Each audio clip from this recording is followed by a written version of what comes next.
निजाम शाह के धर्म और नाम को लेकर विद्वानों में कई मतभेद है। कोई कहता है कि निजाम शाह के परिवार ने दिल्ली के बादशाह शाहजहां के संपर्क में आने के बाद इस्लाम स्वीकार कर लिया, तो कोई कुछ और।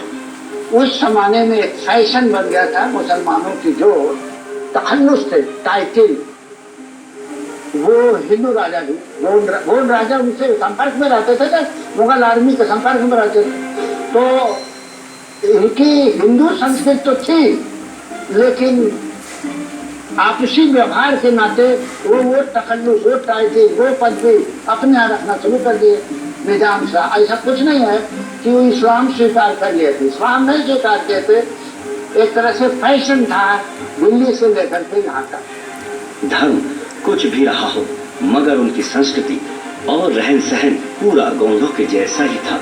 निजाम शाह तो अपने राज में प्रख्यात थे ही, मगर उनकी पत्नी ने इस क्षेत्र की अनेक लोक कहानियों और गीतों में स्थान पाया। रानी कमलापति।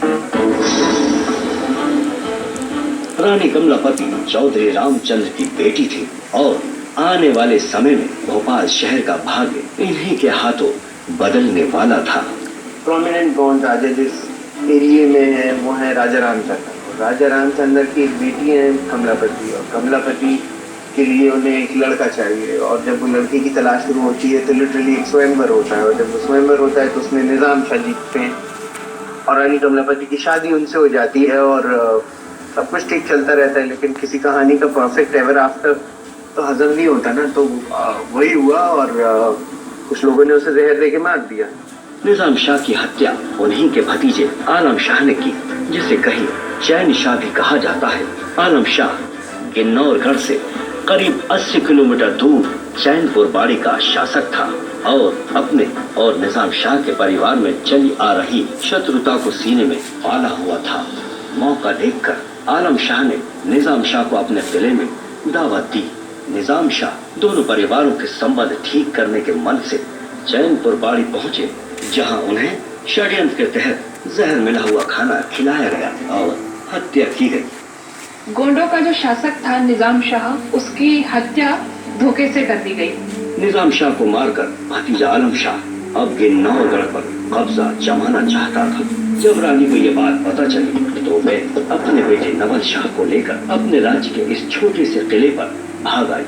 ये वही पुराना किला था जो गोंडों ने राजा भोज के बांध पर बनाया था। अपने संबंधियों से छिपकर रानी अपने बेटे के साथ पुराने किले में रह रही थी। आसपास बसे गोंड और भील जनजाति के लोग अब इस किले को कमलापति महल के नाम से बुलाने लगे। यहाँ रहते हुए रानी अपने पति की हत्या का बदला लेने का कोई मौका तलाश रही थी। तभी उनको अपने सिपाहियों से एक अफगानी लड़ाके का नाम सुनाई दिया, जिसका नाम दोस्त मोहम्मद खान था।